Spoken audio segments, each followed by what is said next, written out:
अस्सलामु अलैकुम वरहमतुल्लाहि वबरकातुह। मोहतरम भाइयों, बुज़ुर्गों, दोस्तों, जुमा में क्या बयान होना चाहिए। अक्सर मैं देखता हूँ मेरे वीडियोस के नीचे भी बहुत सारे लोग कमेंट्स करते हैं, अरे ये बात तो जुमा में बयान होना चाहिए था, अरे ये बात पे तो जुमा में रोशनी डाली जानी चाहिए थे। दूसरी तरफ हमारी अइम्मा और उलामा की जो बिरादरी है,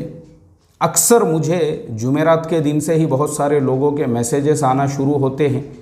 कि आपके पास में ये किताब है क्या, इस उन्वान पे आपका बयान है क्या, फुलाने उन्वान पे आपका सबक है क्या, अगर है तो मेहरबानी करके ज़रा उसकी लिंक भेज दो ना, क्योंकि कल मैं जुमा में बात करने वाला हूँ, उस एतबार से मुझे तैयारी करना है। तो ये सब चीज़ों को सामने रख कर अब मैंने एक चीज़ ये सोचा हूँ, अल्लाह ने मेरे जहन में ये बात डाली है कि हम हर जुमेरात को आने वाला जो जुमा है उसमें क्या टॉपिक और क्या उन्वान होना चाहिए, उस लाइन से आपकी रहबरी रहनुमाई करेंगे। इसका सबसे बड़ा फ़ायदा ये होगा, बाद में आप अपनी स्टडी उस उन्वान पे और मुताला करके आओ और उसको मजबूत बना के और अच्छे से आप पेश कर सकते हो। लेकिन हम अपने तौर पर हर जुमेरात को इंशाअल्लाह रात में हो या जुमा से पहले पहले हत्तल इम्कान ये कोशिश करेंगे कि आपको जुमा में बयान क्या हो ये हमारा उन्वान रहेगा और उस पर हम नंबर डाल देंगे। यानी कल से हम उस सिलसिले की शुरुआत कर देंगे और उस पर हमारा नंबर आ जाएगा, जुमा में बयान क्या हो 1, जुमा में बयान क्या हो 2, और तारीख़ डालेंगे किस जुमा के लिए हमने ये बयान दिया हुआ है। उसका रीज़न ये है कि पूरे मुल्क में और पड़ोस के मुल्कों में भी और दुनिया भर में भी जहाँ लोगों को उर्दू हिंदी समझती है, अगर वहाँ के उलामा, वहाँ के अइम्मा तक हमारी ये बात पहुँचती है और वो उसको सीरियस लेते हैं और उस पर गौर व फिक्र करते हैं कि वाकई में भी ये बात जुमा के अंदर हमारे जो है आना चाहिए। और इंशाअल्लाह देखो, मैं आपको एक चीज़ और बता दूँ, हम आपको जो टॉपिक जो उन्वान पे रोशनी डाल कर देंगे, मैं 2 चीज़ों का हमेशा ख्याल रखता हूँ, 2 बातों का। सबसे पहली चीज़ कि हमारी जो बात है वो लीगली जिस मुल्क में हम रहते हो उस मुल्क के कायदे और क़ानून से बिल्कुल भी टकराना नहीं चाहिए। इस चीज़ का अगर हम ख्याल रखेंगे, इंशाअल्लाह क़यामत तक भी आपको किसी भी किस्म की कोई तकलीफ़ नहीं होगी और किसी भी किस्म की कोई परेशानी नहीं होगी। अब मैं भी, बहुत सारे लोग मुझे मैसेज वगैरह करते हैं, अरे आप तालिबान के बारे में ऐसे वीडियोस डाल रहे हो, अरे आप अफ़गानिस्तान के बारे में वैसे वीडियोस डाल रहे हो। बहुत लोग पर्सनली भी मुझे कहते हैं, अरे मौलाना फ़ुलानी जगह पे इतने लोगों को गिरफ़्तार किए, फ़ुलानी जगह पे उतने लोगों को, और फ़ुलानी जगह ऐसा हो गया वैसा हो गया, कहीं आप तकलीफ़ में और दिक्कत में ना आ जाओ। तो देखो, मेरा एक तरीक़ाकार ये होता है, मैं किसी भी टॉपिक पे बोलने से पहले उसका जो लीगली उसका जो पूरा बैकग्राउंड है उसको चेक करता हूँ। इसमें हम क्या बोल सकते हैं और क्या नहीं बोल सकते हैं। हमारी गवर्नमेंट के रूल्स रेगुलेशंस के हिसाब से कानूनी तौर पर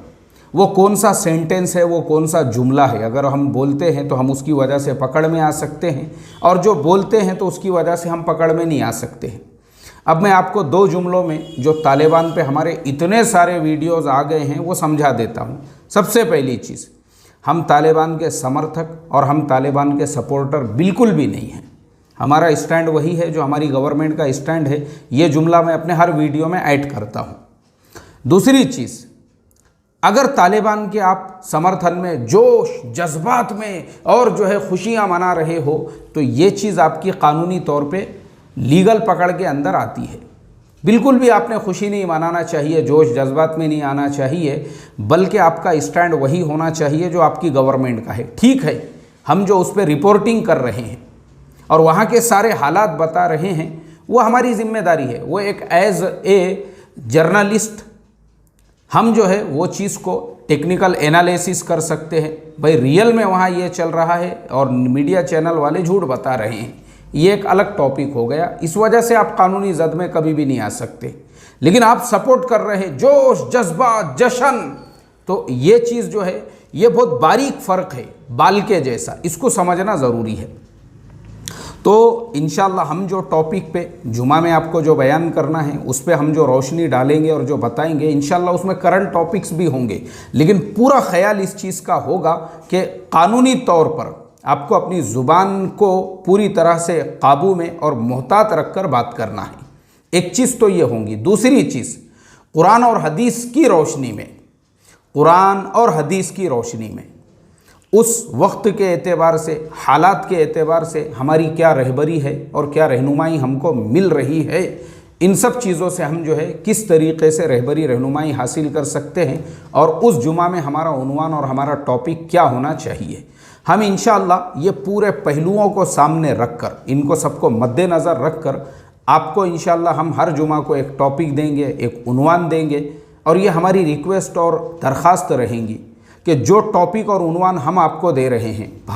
हमारे भारत देश के हालात के एतबार से हमने जो टॉपिक उन्वान दिए, मैं समझता हूँ कश्मीर से लेके कन्याकुमारी तक और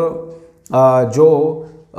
पूरे इंडिया में, अगर हमारे पूरे मुल्क में हर मस्जिद में वो टॉपिक बोला जा रहा है, हर मस्जिद में, इसलिए कि इसमें हम ये भी इस चीज़ का ख़ास तौर पे ध्यान रखेंगे, हमारी वो बात किसी मसलक से, किसी जमात से, किसी नज़रियात से और ख़यालात से भी बिल्कुल ना टकराए, हमारी बात एकदम कॉमन रहेगी। क्योंकि हमारा तो मिशन ही है उम्मत को मसलकों, जमातों और फ़िरक़ों से ऊपर उठाकर एक प्लेटफॉर्म पे एक उम्मत बनाना। हम उम्मत है, कुरान ने हमको बार बार उम्मत कहा है, उम्मत मिल्लत अबीकुम इब्राहिम हुआ सम्माकुमुल मुस्लिमीन, फिर कहा उम्मत वसतल्ली तकूनु शुहदा अलन नास, बार बार हमको उम्मत कहा गया है, उम्मत। और उम्मत में सिर्फ मुसलमान नहीं है, हमारे बिरादरान वतन भी जो है उम्मत के अंदर है, वो भी अल्लाह के नबी सल्लल्लाहु अलैहि वसल्लम की उम्मत में आते हैं। तो इसके लिए जब हमको उम्मत बनने का हुक्म दिया गया है तो हम इस बात की भी कोशिश करेंगे कि हमारी बात वो हर मुसलमान के लिए, चाहे किसी मसलक, किसी जमात, किसी फ़िरक़े, किसी नज़रिए से ताल्लुक़ रखता हो, उसके लिए मुफीद और फ़ायदेमंद साबित हो। अगर हमारे मिंबर से वो बात जाती है तो इंशाअल्लाह सबको उससे फ़ायदा होगा। आज से मैं कोशिश करूँगा, आज का जो हमारा पहला उन्वान रहेगा वो मैं मगरिब बाद में जो बच्चों को पढ़ाता हूँ, हमारे दूल्हा दुल्हन वालों को, उनका सबक होने के बाद में उसको रिकॉर्ड करके चैनल पे डाल दूंगा, या उससे पहले मैं कोशिश करूंगा कि हमारा वो उन्वान जो है हमारे चैनल के ऊपर आ जाए। लेकिन आज से हम इस सिलसिले की शुरुआत कर रहे हैं कि हमारे मस्जिद में जुमा का बयान क्या होना चाहिए।